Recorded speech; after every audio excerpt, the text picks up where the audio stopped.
Galera, dando continuidade aqui aos nossos vídeos, vou tratar hoje especificamente do poder legislativo. Ontem a gente falou sobre o poder judiciário e o poder executivo. É importante que a gente fale desses três poderes, os três poderes da República, para que amanhã, quando a gente falar especificamente sobre os direitos trabalhistas em tempos de pandemia, vocês saibam de onde vêm essas leis, como elas são formadas, como elas são excluídas, como elas são editadas, de onde vêm esses direitos, quem a gente deve parabenizar, quem a gente deve exercer pressão para que direitos sejam criados para a gente. E o poder legislativo tem um papel fundamental nisso. Cabe ao poder legislativo a competência principal de legislar, de criar essas leis.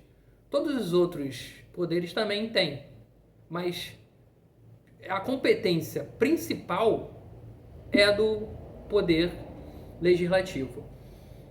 O poder legislativo, galera, é composto pelo Senado Federal, que é aquela com a copa para baixo, e a Câmara dos Deputados, com aquela com a copa para cima. Acima destes existe o Congresso Nacional. O Congresso Nacional é a união das duas casas. Há matérias específicas que é necessária a união das duas casas para se discutir e aprovar.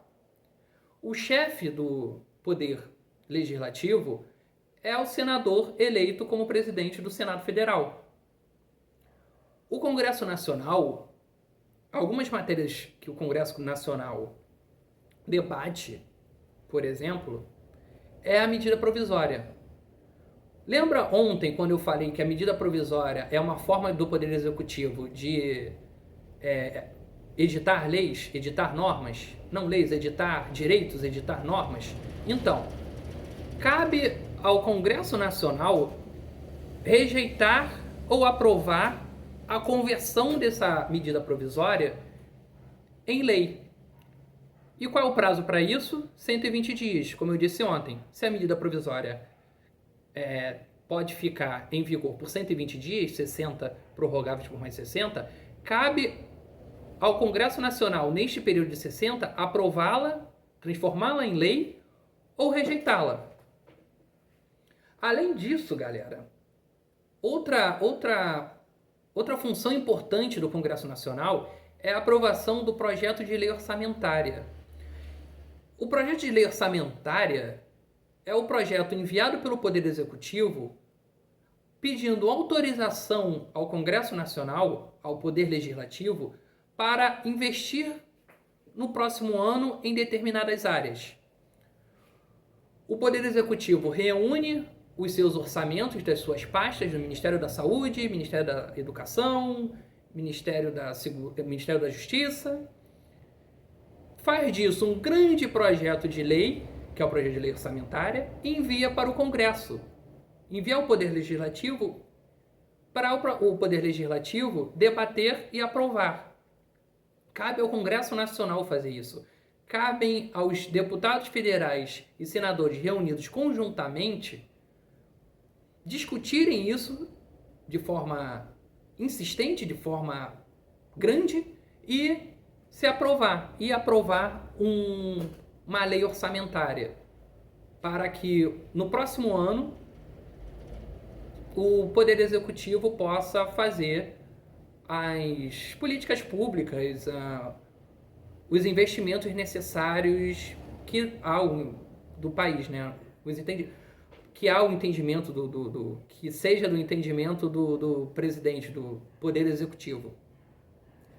Além disso, galera, o Congresso Nacional é responsável por dar posse ao presidente da República e ao seu vice-presidente. Beleza? São aí três funções importantes do Congresso Nacional. Vamos falar agora do Senado Federal. O Senado Federal, galera, é composto por 81 senadores. Cabe ao Senado Federal representar o Estado. Os senadores representam o Estado. Diferentemente da Câmara dos Deputados, que representa o povo, o Senado Federal representa o Estado. Para um senador ser eleito, ele precisa de no mínimo 35 anos, ser filiado a um partido político e ser brasileiro nato ou naturalizado. A grande peculiaridade disso é que um senador eleito sendo brasileiro naturalizado, ele não vai exercer nunca o cargo de presidente do Senado. Por quê? Porque o presidente do Senado, galera, ele está na linha sucessória. Se o presidente do país cai por algum motivo e o vice-presidente também cai, assume o presidente da Câmara dos Deputados, que é o representante do povo, que é a casa que representa o povo. Se o presidente da Câmara dos Deputados também cai, assume o presidente do Senado. Então, por isso que entendeu os deputados constituintes, os que criaram a lei, os que criaram a Constituição da República, de que a este cargo só poderia ser dado a um brasileiro nato, a uma pessoa que nasceu no Brasil, para que não caísse na mão de um estrangeiro, por mais que brasileiro naturalizado, mas estrangeiro. O Senado Federal, ele, como eu disse, é composto por 81 senadores e cada estado elege 3 senadores. Esses senadores são eleitos da seguinte forma, galera. De 4 em 4 anos, a gente, como vocês sabem muito bem, elegemos o presidente da República, aquele que tem a maior votação, presidente da República, senador, deputado federal, governador e deputado federal. Em um ano a gente vota em 5 cargos. Dentre esses cargos tem o de senador, sendo que em 4 anos a gente vota em 2 senadores por estado, e em um ano, e depois de 4 anos, a gente vota em mais um senador por estado, completando assim 3 senadores para cada estado. Com os senadores, galera, a gente elege também 2 suplentes. Todo senador tem especificamente 2 suplentes. Então, se ele cai, de alguma forma ele pede renúncia, ou ele se torna prefeito, por exemplo, necessariamente o suplente dele assume. E por isso que é tão importante a gente saber quem são os suplentes dos deputados, dos senadores que a gente vota.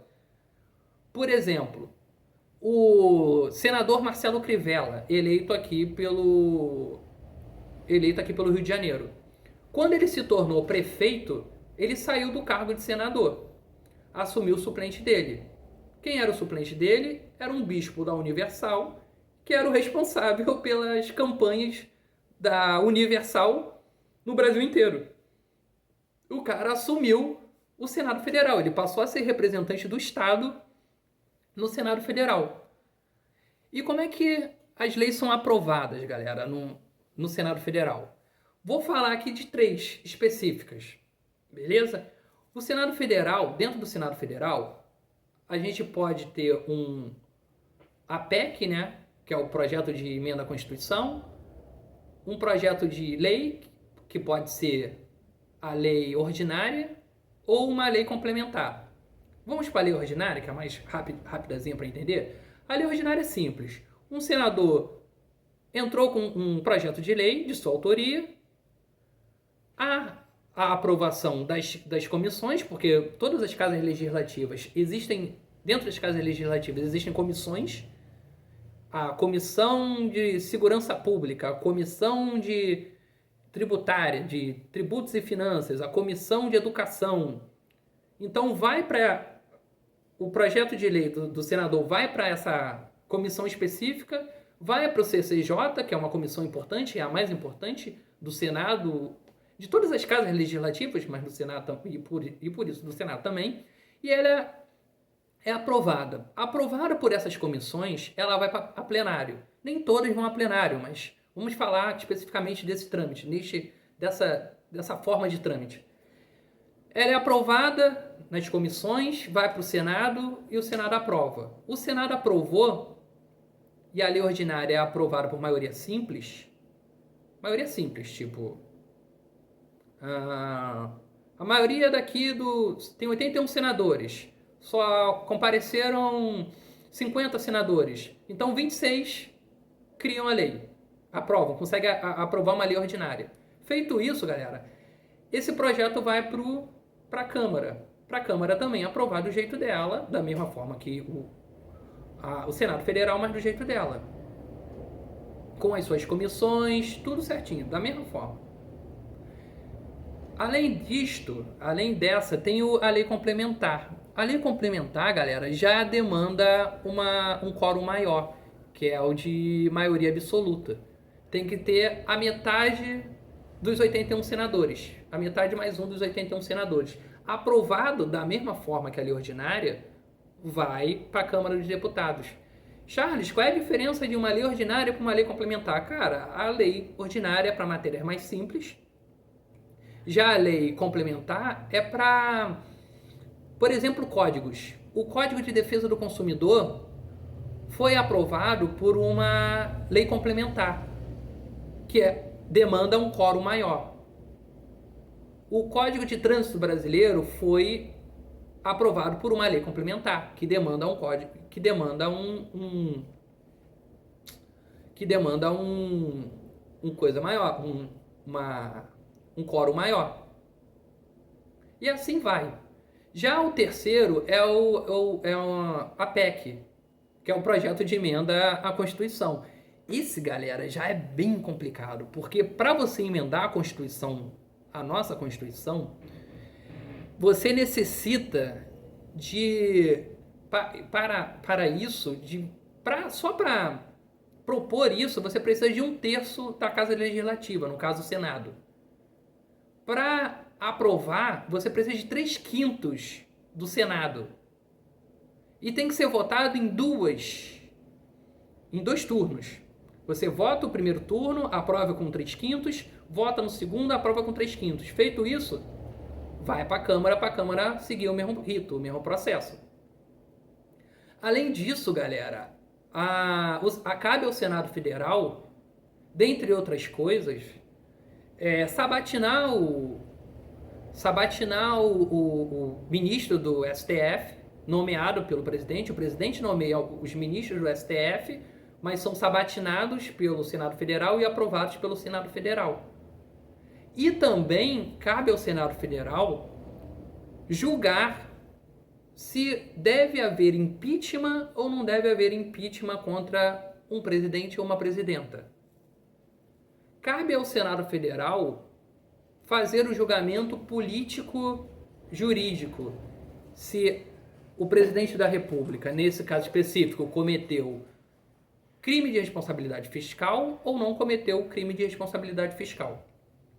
Essas são as funções do Senado Federal. Daqui a pouco a gente vai falar sobre as funções da Câmara dos Deputados, que também é importantíssima. Então, galera, valeu aí, fui!